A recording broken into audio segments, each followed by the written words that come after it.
Cliff the Dark Knight. How has Anthony Miller looked? Feel like he's the forgotten man. Does he have a role in this offense? Feel like he was underutilized? No, I talked about him was it last show we did? I think it was. Yeah. I thought that Anthony Miller, he's been looking really good. He reminds me, like when I watch him and Calvin Austin together, they're both super explosive. They get in and out of their breaks extremely well. Nice strong hands when they're catching the ball away from their frame as well, not just in here.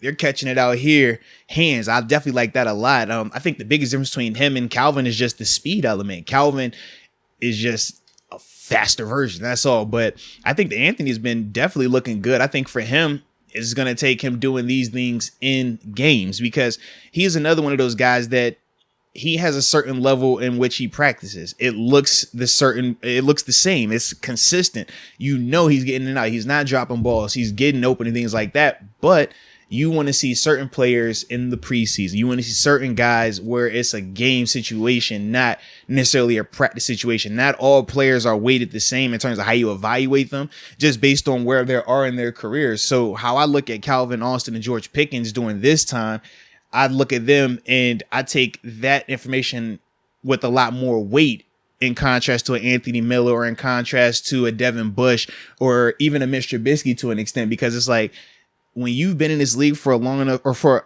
multiple years, you understand what practice should look like. You understand how to do that element and how to do it at a high enough level consistently. So from there, it's more so I need to see you when you're out of your comfort zone, because you should be comfortable in OTAs. Rookies aren't comfortable in OTAs. That's when you can really evaluate them and see like, hey, how do you handle this? But for veterans, when you're comfortable, I don't have to see you do something that you're not good at. I don't have to see you have to respond to some type of adversity that wasn't expected. And that's the part with Anthony Miller, where it's just, you're not going to see a ton of adversity for him during OTA. So when you're trying to evaluate him on that level, it gets just a little bit difficult right there. I'm with him in terms of being underutilized last year. I would have liked to see him a little bit more. But now, this upcoming season, I would have been fine with giving him a chance, but that was before the draft. Yeah. Now I'm kind of pumped up for these rookies, Pickens and Austin. But if Anthony Miller just simply performs better, then you kind of got to give him a chance week one and on and see how he does with it. If you know what I mean? If he beats out Calvin Austin for the slot, what can you do? Yeah. But like you said, Austin brings that different element, which this could be a good little competition. I mean, we talk about the quarterbacks, some of the other competitions that we might be seeing. Slot receiver is an underrated one.